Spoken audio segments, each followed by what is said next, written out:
दोस्तों क्या आप जानते हैं कि शुगर चेक करने वाली मशीन किस तरह काम करती है और क्या आपको पता है कि बार कोड स्कैन करने से हम एप्स और वेबसाइट्स तक किस तरह पहुंचते हैं। प्लस क्या आपने कभी सोचा है कि पेट्रोल पंप पर इस बूथ में पेट्रोल कहां से आता है।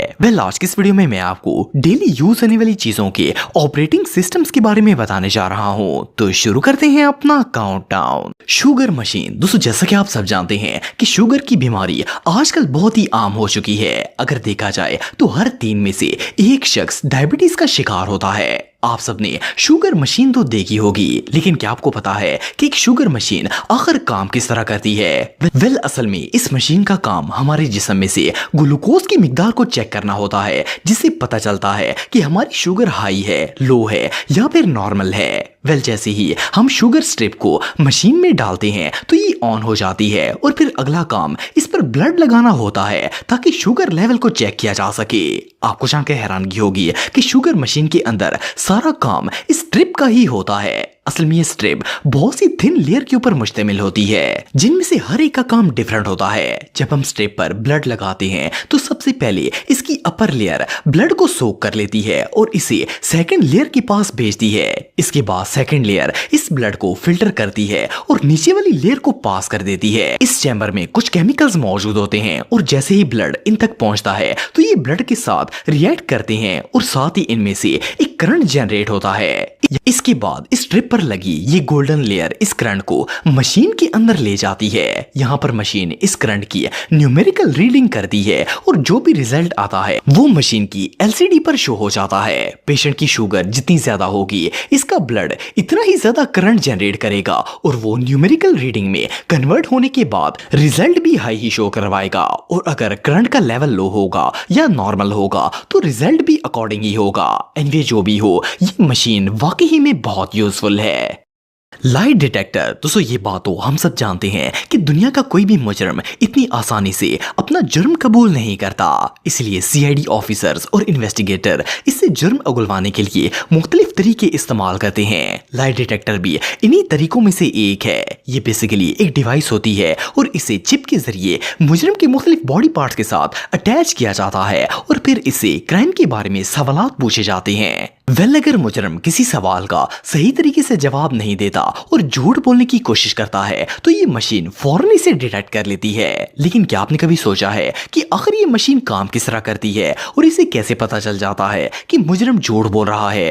अगर इस मशीन के वर्किंग मेथड की बात की जाए तो सबसे पहले तो ये डिवाइस क्रिमिनल की बॉडी के साथ अटैच की जाती है। इसके टोटल 8 पार्ट्स होते हैं। इनमें सबसे पहली चीज गैल्वेनोग्राफिक होता है, जो कि क्रिमिनल के राइट हैंड की इंडेक्स और रिंग फिंगर में लगाया जाता है। फिर इसकी चेस्ट और एब्डोमेन पर एक बेल्ट लगाया जाता है जिसे न्यूमोग्राफिक कहा जाता है। इसके बाद इसकी बॉडी पर ब्लड प्रेशर मशीन और डिफरेंट सेंसर्स भी लगाए जाते हैं और इसके सामने एक कैमरा भी रखा जाता है जो कि सब कुछ रिकॉर्ड कर रहा होता है। इसके अलावा जिस रूम में मुजरिम को बिठाया जाता है इसमें इसके साथ एक डॉक्टर भी मौजूद होता है जो इससे मुख्तलिफ सवाल पूछता है। जैसे जैसे मुजरिम सवालों के जवाब देता है ये डिवाइस इसकी बॉडी से साइकोलॉजिकल एक्टिविटीज के सिग्नल्स को रिसीव करती है और इन्हें ग्राफ में कन्वर्ट करके लैपटॉप पर शो कर देती है। सबसे पहले तो अगर मुजरिम झूठ बोलने की कोशिश करता है या किसी सवाल के जवाब में कंफ्यूज होता है तो इसके हाथ में पसीना आता है और इसकी फिंगर पर लगा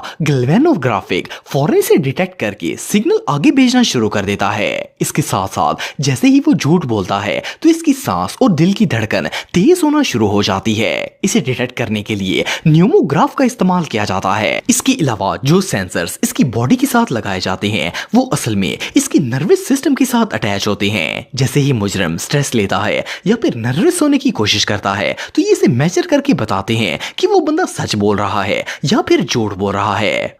अगर आसान अल्फाज में बात की जाए तो ये मशीन मुजरिम के झूठ को नहीं पकड़ती बल्कि इसके रिस्पॉन्सेज और रिएक्शन को डिटेक्ट करती है, जिससे पता लगाया जा सकता है कि इंसान झूठ बोल रहा है या फिर सच बोल रहा है। बहरहाल जो भी हो, ये मशीन वाकई में कमाल की चीज है। पेट्रोल पंप दोस्तों, हम में से मोस्टली लोग डेली बेसिस पर कार्स या दूसरी व्हीकल्स में पेट्रोल डलवाने के लिए पेट्रोल पंप्स पर जाते हैं। वेल, गाड़ी में पेट्रोल डालने का मेथड तो आप सबको पता ही होगा कि एक डिस्पेंसर से पाइप के जरिए पेट्रोल निकलता है जो कि गाड़ी में डाला जाता है। लेकिन क्या आपने कभी सोचा है कि ये डिस्पेंसर किस तरह काम करता है और इतने छोटे से डिस्पेंसर्स में आखिर इतना पेट्रोल कहां से आता है जो ये सारा दिन गाड़ियों में डालते रहते हैं और फिर भी पेट्रोल खत्म नहीं होता?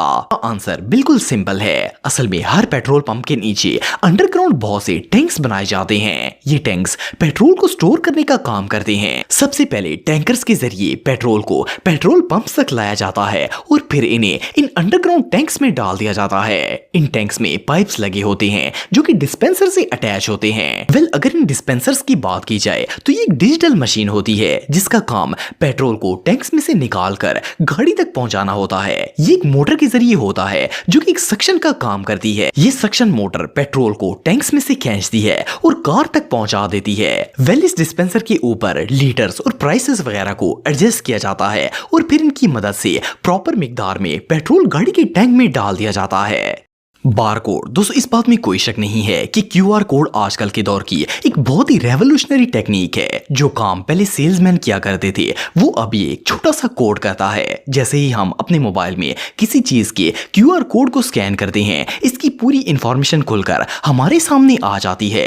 लेकिन क्या आपको पता है कि ये कोड एक्चुअली वर्क कैसे करता है? कैसे सिर्फ एक पिक्चर की मदद से पूरी वेबसाइट को ओपन किया जा सकता है? वेल, ये काम देखने में जितना आसान लगता है इतना होता नहीं है। असल में बारकोड के अंदर इससे रिलेटेड प्रोडक्ट का सारा डाटा मौजूद होता है। इसके अंदर 4 मुख्तलिफ तरीकों से डाटा को स्टोर किया जाता है जिनमें न्यूमेरिक, अल्फा न्यूमेरिक, बाइनरी और कांजी मेथड शामिल होता है। यह हमारे फोन को कोड अंडरस्टैंड करने में हेल्प करता है। और इसके अलावा इसके अंदर ये जो कॉर्नर्स पर 3 स्क्वायर बॉक्सेस बने होते हैं, इन्हें डिटेक्शन मेकर्स कहा जाता है। ये कोड रीड करने का स्टार्टिंग पॉइंट होता है।